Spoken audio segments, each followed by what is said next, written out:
sejak kebangkitan ulama bersama pengikut-pengikutnya istiqomah dan setia jaga akidah dan sunnah Rasulullah. Alhamdulillah segala puji baginya ulama bersama pengikut-pengikutnya istiqomah dan setia menjaga agama nusa dan bangsa. Mari kuatkan niat kita, kita bulatkan tekad kita, terus lanjutkan amal kita, mengembangkan hikmah kita. Bismillahirrahmanirrahim. Qala al-mu'allif rahimahullah wa nafa'ana bihi wa bi'ulumihi wa bi barakatihi fid dharain amin. Yusannu fi tsalitsati qabla du'ai ziyadatun. Allahumma ighfir li hayyina wa mayyitina wa syahidina wa ghaibina wa saghirina wa kabirina wa dzakarina wa unthana. Disunnahkan dalam takbir ketiga, maksudnya setelah takbir ketiga qabla du'ai, sebelum doa disunnahkan ziyadatun, tambahan berikut ini. Allahumma ighfir li hayyina wa mayyitina, tambahan doa ini bukan hanya sekedar Allahumma ighfir lahu warhamhu wa'afi wa'fanhu, tapi tambahin doa ini, ya Allah ampunilah li hayyina wa mayyitina, untuk yang hidup dari kami dan juga yang mati dari kami, wa syahidina wa ghaibina, dan untuk yang hadir di hadapan kami dan juga yang gaib dari kami jika mayitnya gaib atau salat gaib, wasagirina wa kabirina, baik mayit yang kecil maupun mayit dewasa, wa dzakarina wa untana, baik laki-laki maupun perempuan dari kami. Allahumma man ahyaitahu minna, ya Allah barang siapa yang engkau hidupkan dari kami, fa ahyihi, maka biarkanlah hidup alal islami, tetap atas agama Islam. Wa man tawaffaitahu minna, dan barang siapa yang engkau wafatkan dari kami, fa tawaffahu alal iman, maka wafatkanlah atas keimanan, tetap iman Islamnya maksudnya. Kenapa tambahan ini? Ini dalilnya. Lima rawa Abu Hurairah radhiyallahu anhu qala Rasulullah sallallahu alaihi wasallam ala janazatin faqala, maka Rasulullah menyebutkan doa ini, Allahumma ighfir li hayyina wa mayyitina wa saghirina wa kabirina wa dzakarina wa unthana wa syahidina wa ghaibina. Allahumma man ahyaytahu minna fa ahyi alal islam wa man tawaffaytahu minna fa tawaffahu alal iman. Ini ada hadis ini sahih sesuai dengan syarat Imam Bukhari dan Imam Muslim, sahihun ala syarti syaikhain, diriwayatkan oleh Imam Ahmad dan Imam Abu Dawud. Hadis-hadis yang ada dalam Durusul Fiqhiyah ini hadis-hadis yang sahih, diriwayatkan oleh Imam Bukhari, Imam Muslim, atau kalau tidak diriwayatkan oleh imam empat yang lain yang ada dalam Kutubus Sittah seperti Imam Ahmad, Imam Abu Dawud, Imam An-Nasa'i dan Imam Tirmidzi. Dan biasanya oleh muallif, oleh pengarang di sini, memang dalilnya walaupun yang mengeluarkan adalah Imam Ahmad, bukan Imam Bukhari, bukan Imam Muslim, tapi tetap sahih menurut syarat Imam Bukhari dan Imam Muslim. Memang validasi atau takhrij istilahnya, atau menguji kesahihan hadis ini, para ulama paling ketat adalah menggunakan syarat yang disebutkan oleh Imam Bukhari atau Imam Muslim. Imam Bukhari dan Imam Muslim ini tidak memasukkan hadis kecuali dengan syarat-syarat yang ketat. Imam Bukhari gurunya Imam Muslim. Imam Bukhari ini hafal 15.000 hadis. Hafal 15.000 hadis beserta sanad dan matannya. Sanad dan matannya 15.000 yang beliau hafal beserta sanad dan matannya. Yang tidak sahih, hadis sahih beserta sanad dan matannya. Sedangkan hadis yang tidak sahih beliau hafal kira-kira 20.000. Masya Allah. Sanad matannya itu apa? Kalau sanad itu hadirin dari Imam Bukhari, beliau haddatsani, biasanya aku menerima hadis dari guruku siapa gitu misalnya, kemudian dari guruku, dari sahabat dari Nabi Muhammad. Nah, ini namanya sanad nih, namanya sanad, mata rantai rawi, mata rantai periwayat. Ini oleh Imam Bukhari diuji semua. Imam Bukhari hafal semua biografi yang ada dalam sanad hadis itu tahu. Jadi hidupnya kapan, kemudian thiqah atau apakah dia orang terpercaya atau enggak, Imam Bukhari tahu. Imam Bukhari tahu. Nah, kalau ada di antara mereka yang ternyata asing, Imam Bukhari tidak kenal, maka tidak digolongkan sebagai hadis sahih oleh Imam Bukhari. Syaratnya ketat. Dari hadis-hadis yang sudah beliau teliti, kemudian dikumpulkan, jadilah yang namanya Sahihul Bukhari, kitab Sahih Bukhari, yang merupakan kitab hadis pertama, bukan pertama sih maksudnya, utama, kitab hadis paling utama yang memang bisa dijadikan sebagai sandaran. Ulama-ulama udah pegang ini, termasuk Kiai Hasyim Asy'ari, itu wiridannya ya Sahih Bukhari. Beliau punya sanad ya, nyambung terus sampai Imam Bukhari. Imam Muslim juga syaratnya juga ketat. Oleh karenanya di sini hadis tentang Allahumma ighfir lahu warhamhu, Allahumma ighfir li hayyina wa mayyitina wa hadirina wa ghaibina, ini dikeluarkan bukan oleh Imam Bukhari, bukan oleh Imam Muslim, tapi oleh Imam Ahmad dan Imam Abu Daud, namun sahih sesuai dengan syarat yang memang disebutkan oleh Imam Bukhari. Jadi bisa kita amalkan. Wa idza kana al-mayyitu saghiran, ketika mayitnya itu anak kecil, sunnah ma'ahadha ziyadatun, maka disunahkan beserta doa ini apa ziyadatun, tambahan. Kalau mayitnya anak kecil, tambahin doa yang ini.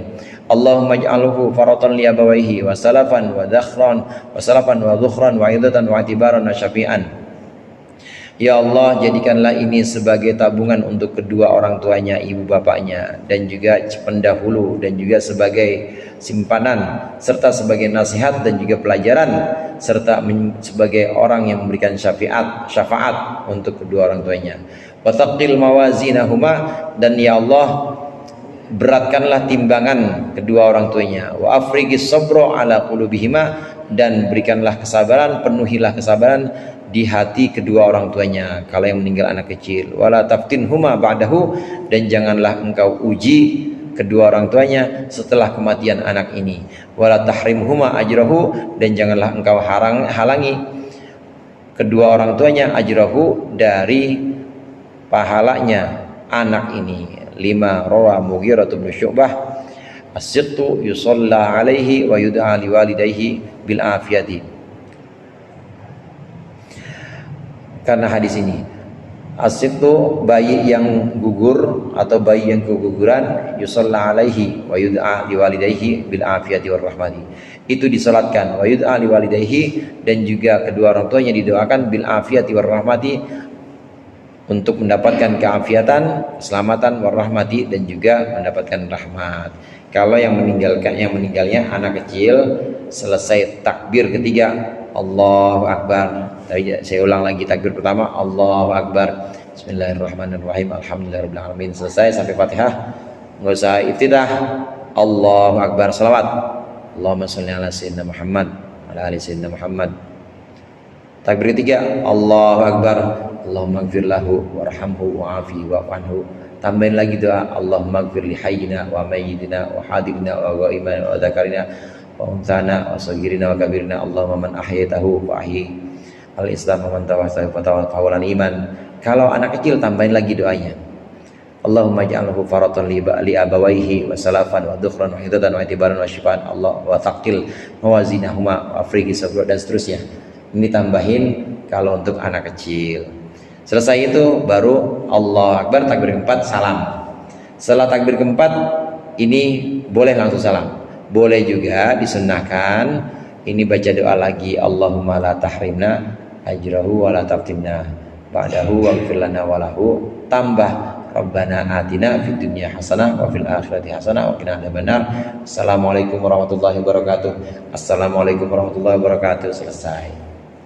Enggak ruku Ustaz? Enggak bang, enggak usah ruku, namanya sholat jenazah enggak ada ruku.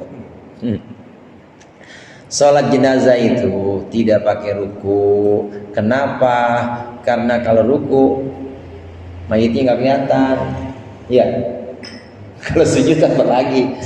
Sholat itu pesan dari sholat antara lain kan ingat kematian, saudara. Waktu kita sholat zuhur, asar, maghrib, isya, balik lagi subuh, ini sebenarnya kita diajak buat ingat mati. Mengingat mati itu minimal ya 5 kali itu minimal. Allahu Akbar, inni wajjahtu wajhiya, ya Allah aku hadapkan diriku, wajahku semua aku hadapkan kepada Engkau ya Allah. Seolah-olah kita lagi siap menghadap kepada Allah. Inna sholati wa nusuki wa mahyaya, ibadahku, salatku, hidup matiku milik Engkau ya Allah. Udah benar-benar pasrah kita, udah kayak orang mati di situ, di salat. Nanti begitu kita ruku, kita lihat ke bawah ke tempat sujud, ya Allah, ini saya nanti bakal ada di dalam sini, dan saya hidup di dunia ini juga cuma sementara. Ingat mati itu waktu sholat. Seolah-olah itu sholat terakhir kita. Jadikan itu seolah-olah sholat terakhir, dan kita seolah-olah nggak bisa sholat lagi setelah itu. Habis sudah. Kalau kita bisa menjadikan itu, maka insya Allah sholat kita cakep. Karena kita mempersembahkan sesuatu yang kita anggap itu terakhir buat kita, maka kita persembahkan yang terbaik. Ingat Allah, ingat kematian di situ. Sami Allahu liman hamidah. Sujud lagi, sujud juga begitu. Cium tanah, karena ini bagian dari akrab-akrabannya kita sama tanah yang nanti bakal jepit kita. Namanya dawdatul qabr, namanya himpitan tanah atau jepitan tanah. Semuanya kena kecuali para nabi. Istri Nabi kena, anak Nabi kena, keturunan Nabi kena, keturunan Nabi semua kena, jepitan kubur itu semua kena.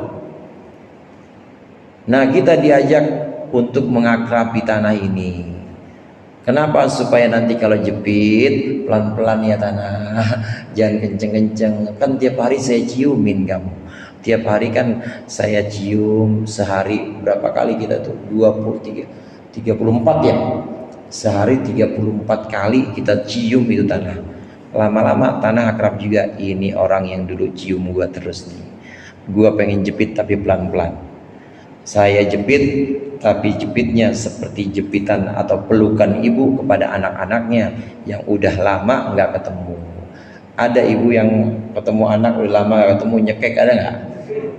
Nggak ada, pasti dipeluk walaupun kenceng. Ya Allah, kemana aja sih Neng? Tapi tetap hangat. Nggak mungkin mematikan, nggak mungkin. Pasti hangat. Nah, kita ingat mati itu sholat minimal. Itu 5 kali aja, jangan sering-sering. Ingat mati. Kalau ingat mati ngaji. Orang ingat mati terus nggak jadi ngaji. Saya juga kalau ingat mati terus nggak ngaji nih. Mau berangkat nggak berangkat Ustaz. Ya Allah, saya takut nanti di jalan sampai ajar saya nggak berangkat saya. Apalagi pengantin baru, jangan ingat mati. Ya, pengantin baru nggak maju. Ingat mati mah digodain sama istrinya. Bang, ayo bang, ya Allah, ingat Neng, kita bakal mati semuanya. Kagak jadi pengantin baru. Jangan, pokoknya ingat mati udah 5 kali aja tuh, 5 kali waktu sholat. Kembali kepada sholat jenazah. Kenapa sholat jenazah nggak ada ruku, nggak ada sujud? Udah ingat mati, ngelihat jenazahnya itu saudara. Kita kan ngelihat jenazah udah ngingetin kita mati. Ya Allah, itu saya bakal berbaring seperti itu. Saya bakal ditinggal sama teman-teman saya. Nggak bakal ada yang mau nemenin saya nanti. Boro-boro sampai 7 hari, nemenin 1 hari 1 malam aja nggak ada, pulang semuanya. Kita ingat, kita ngelihat jenazahnya itu. Jadi bukan ngelihat ke tempat sujud kalau sholat jenazah mah. Ya orang nggak sujud, tempat sujudnya di mana? Lihat yang mana? Lihat ke mayit. Karena memang sholat itu mengingatkan kita mati, bahwa kita bakal mati. Sholat jenazah cukup dengan berdiri saja kita melihat jenazah, kita ingat mati. Itu hikmahnya tadi saya sampaikan. Kenapa kalau ruku nggak kelihatan mayitnya? Kalau nggak kelihatan ngapain? orang kita disuruh ngeliat mayit, suruh ingat bahwa nanti kita bakal disolatin juga. Sholat jenazah, hikmahnya itu mengingatkan kita kematian, jadi kita lihat itu jenazahnya. Wah, mana tadi? Sedikit lagi. Wa yusannu ba'da takbiratir rabi'ati Allahumma la tahrimna ajrahu wa la tabtinna ba'dahu.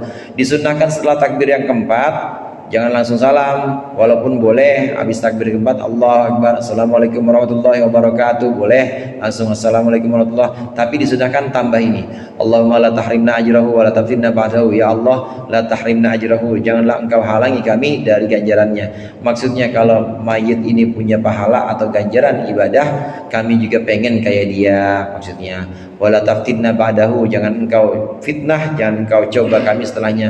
Maksudnya setelah dia, hendaklah engkau tegur kami dengan pelajaran-pelajaran, jangan berikan fitnah kepada kami supaya kami pada sabar, maksudnya begitu. Waghfir lana walahu, dan ampunilah kami juga ampunilah mayit ini. Rabbana atina fid dunya hasanah wa fil akhirati hasanah wa qina adzabannar. Tambahin doa ini nih setelah takbir keempat. 5 ruwiya, karena hadis yang diriwayatkan an Abdullah bin Abi Aufa radhiyallahu anhuma, kabbaro janazata bintin lahu, dia bertakbir atas jenazah seorang anak perempuan miliknya, anak perempuannya. Faqama ba'da takbiratir rabi'ah, maka kemudian beliau berdiri setelah takbir keempat, qadroma bainat takbirataini, seukuran lamanya 2 takbir, antara 2 takbir sebelumnya. Yastaghfiru lahuma wa yad'u, beliau memohonkan ampunan lahuma, karena 2 takbir itu, wa yad'u, dan juga maaf lahuma, memohonkan ampunan lahuma untuk beliau sendiri dan juga untuk jenazah, wa yad'u, dan juga berdoa Rabbana atina. Tsumma qala, kemudian berkata Aufa, Abdullah bin Abil Aufa ini berkata, kana Rasulullah sallallahu alaihi wasallam, Rasulullah sallallahu alaihi wasallam yasna'u hakada, melakukan ini. Sahihul Hakim, ini hadis Sahih Hakim. Ini dalam kitab Imam Al-Hakim Sahih, hadis sahih yang menyebutkan bahwa seorang sahabat namanya Abdullah bin Abi Aufa mensolatkan jenazah anaknya. Setelah takbir keempat, Allahu Akbar, sahabat Allahu Akbar, setelah takbir keempat nggak langsung salam, tapi ditambah Allahumma la tahrimna ajrahu wa la taftinna ba'dahu. Nah, setelah itu beliau bilang, selesai salat, inilah salat yang dilakukan oleh Rasulullah berdoa setelah takbir keempat, dan hadisnya sahih. Ini kalau seperti ini namanya memang dilakukan oleh Rasulullah dan disebut di sini sahih. Ada juga hadirin hadis yang sebenarnya Rasulullah nggak pernah melakukan. Rasulullah tidak pernah melakukan, tapi Rasulullah kemudian memberikan izin dan menganggap bagus itu. Seperti mungkin pernah saya sampaikan, seperti hadis Abdullah bin Buraidah yang doa selesai sholat, Allahumma inni as'aluka biannaka antallahul ahadus samad alladzi lam yalid wa lam yulad wa lam yakul lahu kufuwan ahad. Doa ini Abdullah bin Buraidah selesai sholat, ini kedengaran sama Nabi. Siapa tadi yang barusan baca doa? Oh, itu Abdullah ya Rasulullah. Kata Rasulullah apa? Kata Nabi, laqad da'allahu bismil a'zam, dia telah berdoa kepada Allah dengan ismul a'zam yang kalau disebutkan dalam sebuah doa pasti akan Allah ijabah.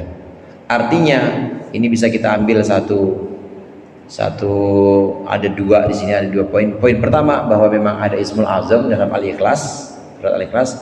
Yang kedua, Nabi tidak pernah ngajarin ini Abdullah bin Buraidah, tapi sama Nabi nggak dilarang, nggak terus Nabi haram ente bid'ah, ani kagak ngajarin, nggak begitu. Nabi tetap dibolehin. Ngarang itu sahabat Abdullah bin Buraidah itu ngarang, artinya susunan beliau sendiri, Allahumma inni as'aluka biannaka antallahul ahadul samad alladzi lam yalid wa lam yulad wa lam yakul lahu kufuwan ahad. Terus baca doanya, maka Nabi mengiyakan, bagus nih doa. Ini doa adalah doa yang mengandung ismul azam, nggak dilarang sama Nabi. Banyak amalan-amalan para sahabat yang Nabi nggak pernah ngajarin, tapi oleh Nabi diiyakan dan dibolehkan. Ulama kemudian mengambil satu hukum bahwasannya apa yang dilakukan oleh para sahabat dibolehkan oleh Nabi, maka termasuk amalan-amalan yang juga sunnahnya sunnah Nabi juga karena diiyakan. Nah, setelah generasi sahabat ada setelah generasi sahabat yang masih menangi atau masih ngalamin Nabi Muhammad, masih bertemu. Ada masa di mana para sahabat sudah tidak ada Nabi Muhammad, jadi Nabi sudah wafat.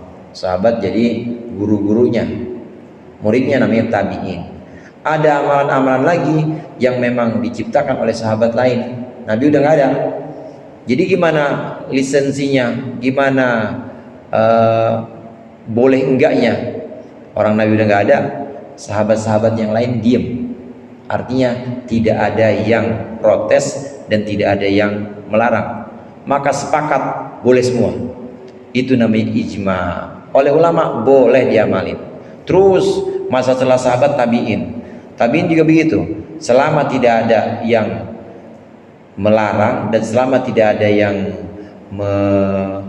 menentang amalan-amalan ini, seperti zikir sama-sama, kemudian ziarah kepada para aulia selama dalam kurun satu waktu itu ulama-ulama diem semuanya, para salaf soleh terutama, maka itu bisa dikatakan itu hukumnya adalah sunnah, tapi bukan sunnah nabawiyah, tapi sunnahnya sahabat atau sunnahnya para ulama yang memang tradisi sunnah itu, artinya yang memang diperbolehkan oleh ulama-ulama yang lain. Namanya ijma, boleh kita amalin.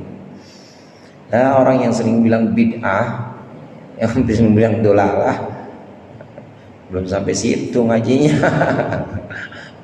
Ya ini aja, kita tawa aja dah. Ya. Al-Huda kan udah pada kuliah semua ya. Maksudnya ngaji kuliahan gitu. Sudah tingkat S1 S2 ini mah. Amin. Nah, yang pada sering bidahin baru SMP. Baru SMP udah berani-berani udah berani-berani nyala-nyalain orang. Ya biasa gitu, tawain aja. As-salatu 'alal ghaibi, salat kepada mayit yang gaib. Wallahu a'lam bishawab. Mudah-mudahan bermanfaat. Lebih kurangnya saya mohon maaf. Wallahul muwaffiq ila aqwamit thoriq. Assalamualaikum warahmatullahi wabarakatuh.